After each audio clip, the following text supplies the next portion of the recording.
دینی مدارس پر تنقید کی جاتی ہے کہ ان کا نصاب پرانا ہے، یہ جدید تعلیم سے دور ہیں، جدید ٹیکنالوجی سے دور ہیں۔ کیا آپ نے اس حوالے سے کوئی ترمیم، کوئی تبدیلی کی ہے؟ ہمارے پاس جو بچہ داخلے کے لیے آتا ہے اس کی پہلی اور بنیادی شرط یہ ہے کہ میٹرک پاس ہو، اور اس کے بعد جو بچیوں کا ہمارا کالج ہے الحمدللہ وہاں بھی میٹرک پاس لیتے ہیں، اور پھر 6 سال کے اندر بچیوں کو ایم اے بھی کراتے ہیں، ایم ایس سی بھی کراتے ہیں، اور فزکس وغیرہ بھی پڑھاتے ہیں، اور ساتھ مکمل دینی کورس بھی پڑھاتے ہیں۔ الحمدللہ بورڈ کے اندر بھی اور یونیورسٹی کے اندر بھی ہماری وہ بچیاں جو دینی تعلیم بھی پڑھ رہی ہیں وہاں سے پوزیشن بھی لے رہی ہیں۔ اکثر مدارس کے اندر اب دنیاوی تعلیم کا رجحان بڑھ گیا ہے۔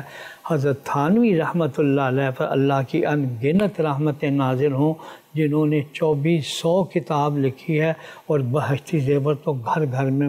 حضرت نے اس زمانے میں 1943 میں انتقال ہوا، انہوں نے کہا علماء کرام کو ایسا کوئی فن سکھلائیں تاکہ یہ اپنی کمائی جو ہے وہ خود کر سکیں۔ تو الحمدللہ اللہ کا شکر ہے اب مدارس کے اندر کالج بھی سکول بھی کھلنے شروع ہو گئے، اور دنیاوی تعلیم کی طرف بھی متوجہ اب ہو گئے۔ ایک بات اب میں تھوڑی سی کرنے لگا ہوں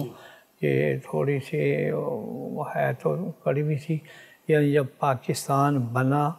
تو لیاقت علی خان کے زمانے کے اندر ایک ٹیم بنی جس میں علماء کرام تھے، سید سلمان ندوی تھے، مفتی شفیع تھے، اور بھی علماء کرام تھے، تو اس طرح لیاقت علی خان بھی تھے، ان کے ساتھ کچھ اور۔ تو طے یہ ہوا کہ ہم ایسا سلیبس بنائیں جو کالجوں میں، یونیورسٹیوں اور مدارس میں بھی چلے۔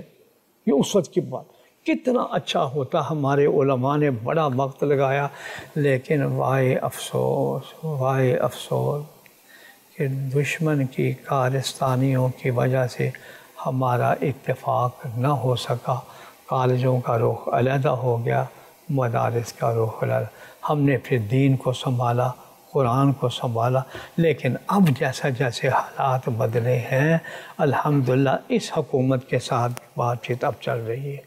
اب ہمارا نصاب ان کے نصاب میں ایسی ترمیم آ رہی ہے، ہمارا ہر بچہ جیسا کہ آپ نے ابھی سن لیا یہاں سے پڑھے گا تو اس کو ڈبل ایم اے کی سرکاری سند دی جائے گی، جو بھی یہاں پہ یہاں پڑھے گا دورہ حدیث، یعنی منظور، یعنی وہ پڑھنے کے بعد کہے جی میں پی ایچ ڈی کرنا چاہتا ہوں، میں ایم فل کرنا چاہتا ہوں، کوئی رکاوٹ نہیں ہے۔ کیا بچوں کو میرٹ پر داخلہ دیا جاتا ہے یا ہر ایک کو ویلکم کیا جاتا ہے؟ ایک طالب علم بھی جامعہ میں داخل نہیں ہوتا جو تیسری پوزیشن میں ہو،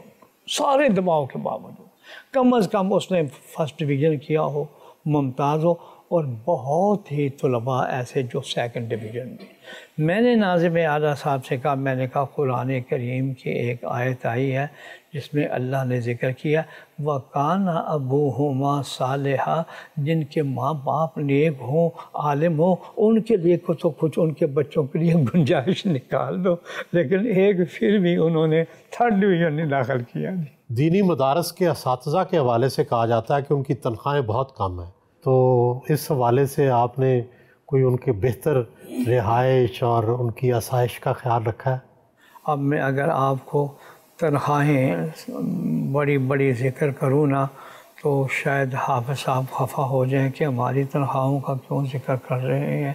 وہ میں ذکر نہیں کرتا، لیکن بڑی معقول تنخواہیں ہیں، لاکھ بھی ہے، 1.25 لاکھ بھی ہے، 1.5 لاکھ بھی ہے، یہ تنخواہیں بھی سینئر۔ لیکن کم سے کم اساتذہ کو شاید ہی کوئی استاد ہو کہ جو اگر ہم ان کو رکھتے ہوں تو ان کی تنخواہ 25,000 یا شروع میں 6 مہینے کے لیے 20,000 بمائے کھانے کے، بمائے رہائش کے،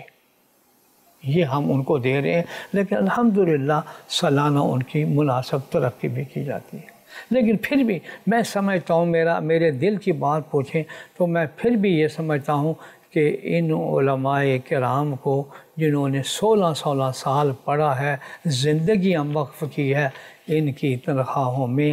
اور بھی اضافہ ہونا چاہیے۔